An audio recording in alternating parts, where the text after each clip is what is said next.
सोचो क्या होगा अगर तुम अगले 30 डेज के लिए अपनी पूरी आइडेंटिटी और अयानो कोजी क्योताका की कोर फिलोसॉफी को अपनी प्रैक्टिकल रियलिटी बना लो। लेकिन आगे बढ़ने से पहले आपको रियलिटी जाननी जरूरी है। आज से 5 साल बाद जब तुम शीशे में देखोगे और तुम्हें अचानक रियलाइज होगा कि तुम्हारी आधी जिंदगी तुम्हारी थी ही नहीं, तुम सिर्फ एक पपेट थे। तुमने दोस्तों के सामने एक्टिंग की ताकि वो तुम्हें कूल समझे, तुमने गुस्सा किया, रिएक्ट किया ताकि लोगों को लगे तुम स्ट्रांग हो। तुमने अपना 80% वक्त उन लोगों को इम्प्रेस करने में बर्बाद कर दिया जिन्हें तुमसे कोई फर्क नहीं पड़ता। जो कड़वी सच्चाई मैं आपको बताने वाला हूँ, जो बाकी के लोग पूरी जिंदगी भर नहीं समझ पाते, और यही वजह है कि वो पूरी लाइफ दूसरों के बनाए हुए मैट्रिक्स में फंसे रहते हैं। लेकिन आज तुम्हारे पास आखिरी मौका है अपनी पावर वापस लेने का। आज मैं तुम्हें एक ऐसा थॉट एक्सपेरिमेंट देने वाला हूँ जो अगले 30 दिनों तक अगर आपने इसे फॉलो कर लिया तो मेरा वादा है तुम्हारा दिमाग इतना डेंजरस और अनस्टॉपेबल बन जाएगा कि दुनिया की कोई इंसान तुम्हें मैनिपुलेट नहीं कर पाएगा। इस वीडियो को बीच में छोड़ने की गलती मत करना क्योंकि सारे पॉइंट्स कनेक्टेड है। अपनी स्पीच को 80% कट डाउन कर देना। एक एवरेज इंसान पूरे दिन में क्या बोलता है? गॉसिप, दूसरों की बुराई, या फिर अपना ओपिनियन दूसरों पर जबरदस्ती थोपना। लेकिन सोचो क्या हो अगर तुम बोलना ही बंद कर दो। सिर्फ तब बोलो जब बहुत जरूरी हो, या फिर उतना ही बोलो जितना जरूरी हो। जब तुम प्रैक्टिकली ऐसा करोगे तो शुरू में बहुत ही घुटन महसूस होगी क्योंकि हमें आदत हो चुकी है हर जगह बोलकर अपना एग्जिस्टेंस प्रूफ करने की। लेकिन कुछ दिनों बाद एक मैजिक होगा।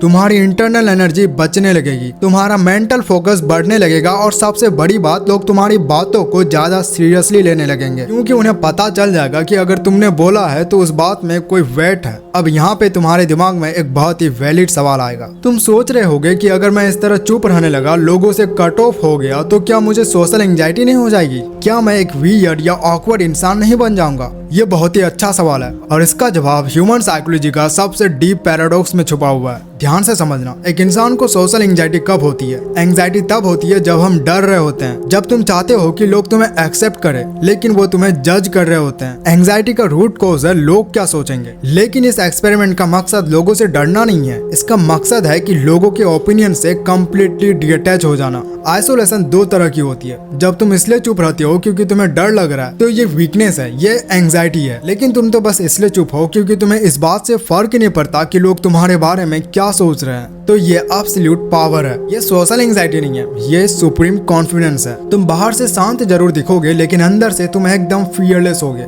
क्योंकि जो इंसान लोगों के वैलिडेशन का भूखा नहीं होता उसको दुनिया का कोई भी डर हरा नहीं सकता। अब आते हैं इस एक्सपेरिमेंट के सबसे मुश्किल हिस्से पर। हमारी जनरेशन की सबसे बड़ी मेंटल बीमारी है अपने आप को स्मार्ट प्रूफ करना। अगर तुम्हें किसी टॉपिक की नॉलेज है तो अंदर से एक बेचैनी होती है कि पूरी दुनिया को बता दूं। अगर कोई दूसरा इंसान गलत बोल रहा होता है तो तुम बीच में ही कूद पड़ते हो। लेकिन अगले 30 दिनों के लिए तुम्हें अपनी इंटेलिजेंस को पूरी तरह छुपाना है, जैसे अयानो कोजी करता है। जब लोग तुम्हारे आसपास यूजलेस डिबेट्स कर रहे हो, तुम उन्हें कंट्रोल नहीं करोगे, तुम उन्हें जीतने दोगे। अब यहाँ पर तुम्हारा दिमाग एक बहुत ही बड़ा सवाल उठाएगा। तुम सोचोगे अगर मैं अपना इंटेलिजेंस को छुपाने लग गया तो लोगों के सामने स्मार्ट कैसे दिखूंगा? लोग मुझे हल्के में लेने लगेंगे। तो अगर लोग मुझे वीक या एवरेज समझेंगे तो मैं लाइफ में आगे कैसे बढ़ूंगा? ये डर बिल्कुल नेचुरल है। बेवकूफ लोगों को ये प्रूफ करना कि तुम सबसे स्मार्ट हो दुनिया की सबसे बड़ी बेवकूफी है। जब तुम दूसरों के सामने खुद को सुपीरियर दिखाने की कोशिश करते हो तो असल में तुम उनके वैलिडेशन का भिखारी बन जाते हो। तुम उन्हें पावर दे रहे हो कि वो जज करे तुम स्मार्ट हो या नहीं। लेकिन जब तुम इस वैलिडेशन के भूख को मार देते हो, जब तुम खुशी खुशी लोगों को ये मान लेने देते हो कि तुम एक एवरेज इंसान हो, तब तुम सोसाइटी के रडार से बाहर निकल आते हो। और यही तुम्हारा सबसे बड़ा एडवांटेज है। लोग तुम्हें अंडरस्टिमेट करेंगे, वो तुम पर ध्यान नहीं देंगे, और इस साइलेंस और शैडो के बीच में तुम्हारे पास वो अल्टीमेट फ्रीडम होगी अपने रियल गोल्स पर फोकस करने की। इंटेलिजेंट दिखना और इंटेलिजेंट होने में बहुत बड़ा फर्क होता है। तुम्हारा ईगो चाहता है कि तुम इंटेलिजेंट दिखो, लेकिन एक साइलेंट ऑब्जर्वर चाहता है कि जब वक्त आए तो उसका रिजल्ट उसके लिए बात करे। अब आते हैं इस एक्सपेरिमेंट का सबसे प्रैक्टिकल और मुश्किल हिस्से पर। खासकर अगर तुम एक स्टूडेंट हो, हमारे एजुकेशनल सिस्टम में स्टूडेंट्स की सबसे मेंटल बीमारी क्या है आपको पता है? अपनी मेहनत और अपनी इंटेलिजेंस का शो ऑफ करना। एग्जाम से पहले दोस्तों से डिस्कस करना कि कितना सिलेबस बाकी है। क्लास में जबरदस्ती टीचर्स के सामने स्मार्ट बनना। अयानो कोजी कैरेक्टर की सबसे डेंजरस बात पता है क्या है? वो मार्शल आर्ट्स नहीं है, वो उसकी मैनिपुलेटिव स्किल्स भी नहीं है। उसकी सबसे खतरनाक क्वालिटी यह है कि वो जानबूझकर खुद को एवरेज दिखाता है। वो चाहता तो हर एग्जाम में क्लास का टॉपर बन सकता था, लेकिन वो इंटेंशनली रडार से बाहर रहता है। वो सोसाइटी और स्कूल की नजरों में एक मामूली स्टूडेंट बनकर जीता है क्योंकि अयानो कोजी एक ट्रूथ जानता था, जो इंसान सबसे ऊपर होता है उस पर सबकी नजर होती है। टॉपर बनने का मतलब एक्सपेक्टेशन का बोझ।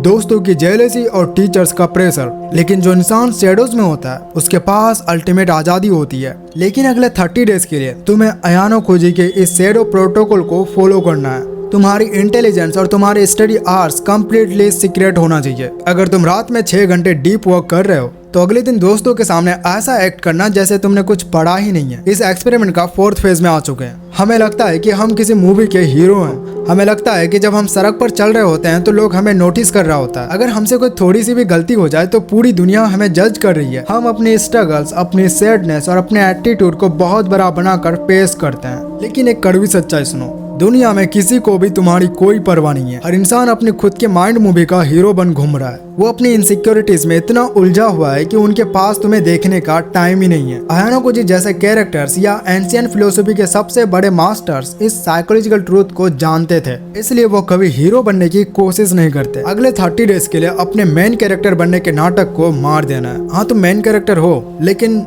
अपने दिमाग में हो। ये मत सोचने लग जाना कि लोग तुम्हें नोटिस करते हैं। तुम दोस्तों के ग्रुप में हो, तुम्हें सेंटर ऑफ अटेंशन बनने की कोई जरूरत नहीं है। तुम बैकग्राउंड में बैठोगे, तुम लोगों को उनकी फेक स्टोरी सुनाने दोगे, तुम उन्हें उनका हीरो प्ले करने दोगे। अब मोटिवेशन वीडियोस में आप देखते होगे कि सक्सेस के लिए तुम्हारे अंदर आग होनी चाहिए। दोस्तों और रिश्तेदारों को गलत प्रूफ करने का तुम्हारे अंदर जुनून होना चाहिए। लोग रोते हैं, चिल्लाते हैं और अपने गोल्स के पीछे लोग पागलों की तरह भागते हैं। लेकिन सच्चाई क्या है? मोटिवेशन एक स्कैम है। ये सिर्फ एक केमिकल रिएक्शन है, एक डोपामिन स्पाइक जो 2 दिन बाद खत्म हो जाता है। अयानो कोजी या दुनिया के टॉप 1% माइंड्स ऐसे काम नहीं करते। वो स्टेटस लगाकर दुनिया को अपने प्लान्स नहीं बताते, क्योंकि वो एक डीप साइकोलॉजिकल लॉ जानते हैं। सक्सेस कोई इमोशन नहीं है, सक्सेस सिर्फ एक कोल्ड मैथमेटिकल इक्वेशन है।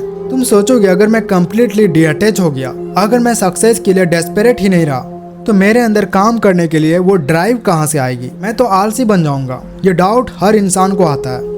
सोसाइटी का एवरेज इंसान सिर्फ डेस्परेशन के लिए काम करता है। वो इसलिए पढ़ता है या काम करता है क्योंकि उसे फेल होने का डर है। उसे डर है कि लोग उसे लूजर बोलेंगे, और यही डर, यही एंजाइटी उसकी 50% एनर्जी खा जाती है। जब तुम अपने ईगो और वैलिडेशन की भूख को मार देते हो, तुम्हारा फेल होने का डर ऑटोमेटिकली मर जाता है। और जब डर मर जाता है तब बचती है 100% प्योर मेंटल एनर्जी।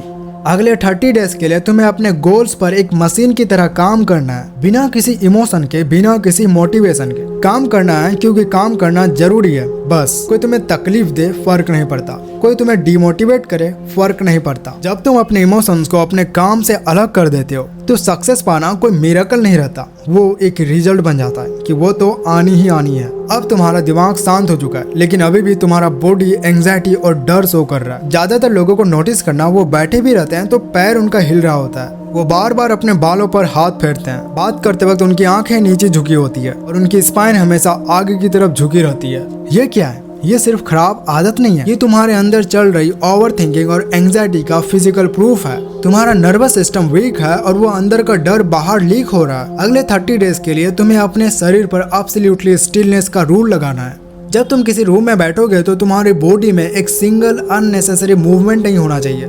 एक मूर्ति की तरह शांत, तुम्हारा पोस्चर एकदम स्ट्रेट होगा और तुम्हारी आंखें सामने वाले पर लॉक होंगी बिना किसी बेचैनी के। अब यहाँ पर तुम्हारा ईगो फिर से डर जाएगा।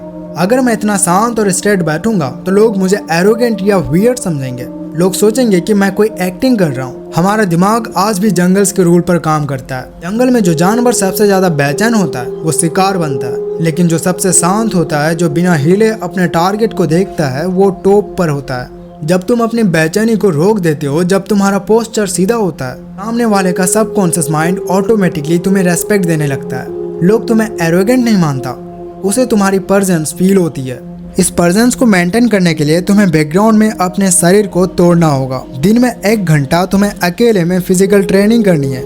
जिम में मिरर सेल्फीज लेने के लिए नहीं, दोस्तों को अपने बाइसेप दिखाने के लिए नहीं। तुम वर्कआउट करोगे अपने नर्वस सिस्टम को लोहे जैसा स्ट्रॉन्ग बनाने के लिए। जब तुम अकेले में पुशअप मारोगे, कैलिस्थेनिक्स करोगे या पेन बर्दाश्त करोगे और किसी को उसके बारे में पता भी नहीं होगा, तब तुम्हारा शरीर और दिमाग एक हो जाएंगे। तो वीडियो आपको कैसा लगा कमेंट्स में जरूर बताना। ऐसे वीडियोस के लिए चैनल को सब्सक्राइब कर सकते हो। Thanks for watching.